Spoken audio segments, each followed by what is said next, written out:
السلام عليكم، مرحبا بكم في قناة لينا. وصفتنا النهار اليوم ميني كيك بمقادير بسيطة وكمية كبيرة.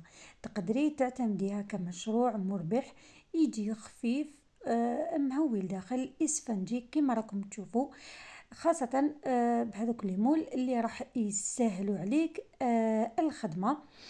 راح نمد لكم جميع أسرار نجاح وكيفية الاحتفاظ به لمدة طويلة. نمر مباشرة للمقادير وطريقة التحضير. عندي هنا 3 حبات بيض، ضفت لهم ملعقة صغيرة لافاني، عندي كاس إلى ربع السكر.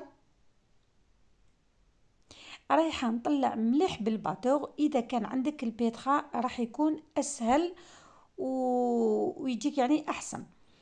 نطلعه جيدا لمدة تقريبا 4 دقائق حتى نتحصلوا على خليط يكون أبيض بهذا الشكل.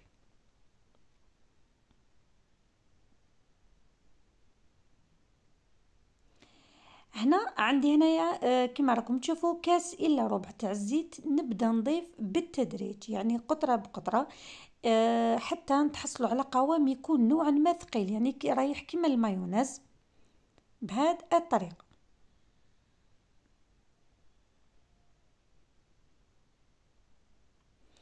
راح نمد لكم واحد السر راح يخليه يحتفظ بهذيك الطراوة والهشاشة لمدة أكثر من أسبوع.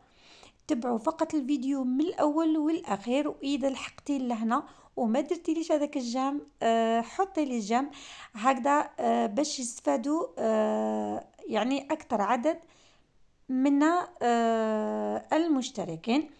عندي هنايا كاس إلا ربع تاع الحليب، رايحه نضيفو دفعه واحده. راكم تشوفوا كيفاش الفوليوم تاعو يعني زاد، يعني زاد الحجم نتاعو كما قلت، خاصه لاصحاب المشاريع راح يخرج لكم كميه كبيره. هنايا عندي كاس فارينه راح نغربلو.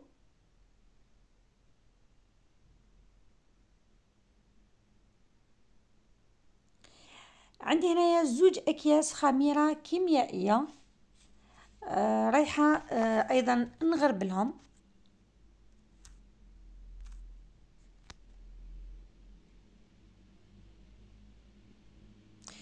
دوك نمد لكم يعني المقادير بالضبط. الفرينه شحال دات لي. ضفت الكاس الاول ورايحه نزيد نضيف الكاس الثاني. الكاس الثاني نضيفه بالتدريج. انا بعد يعني بعد ما كملتها دالي 2 كيسان وربع، يعني تقريبا 2 ملاعق اللي ضفتهم فوق هذاك 2 كيسان.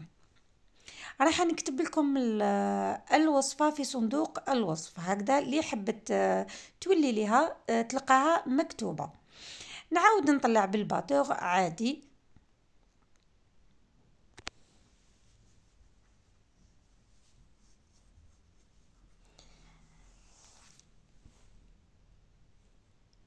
الآن كملت هذاك النصف تاع الكاس تاع الفارينة كما قلت، درت 2 وزدت 2 ملاعق.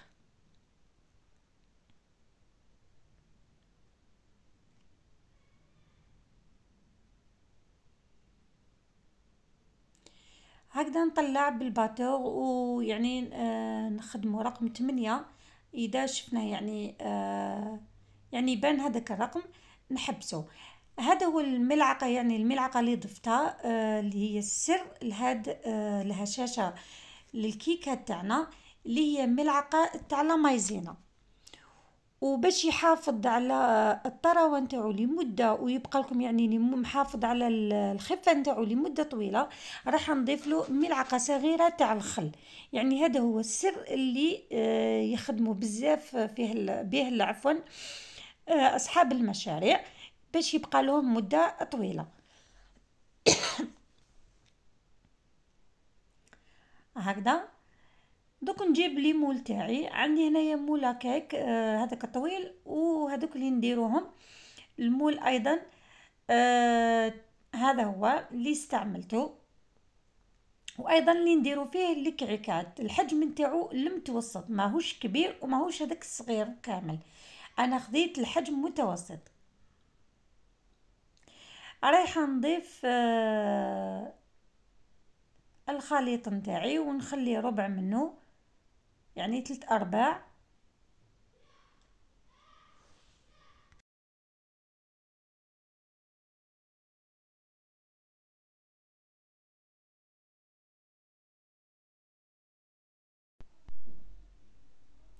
راح نكمل كامل الخليط نتاعي وندخلوه للفوغ.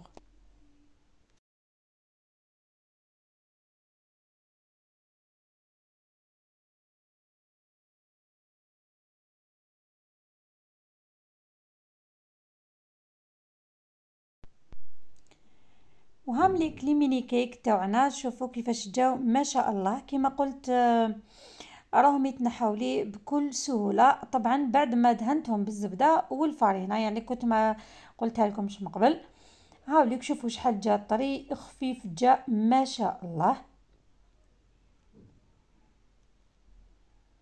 شوفوا كيفاش جا لداخل مهوي اسفنجي. نتمنى الفيديو تاع اليوم يكون عجبكم ونال اعجابكم، ونقولكم الى اللقاء مع وصفات اخرى.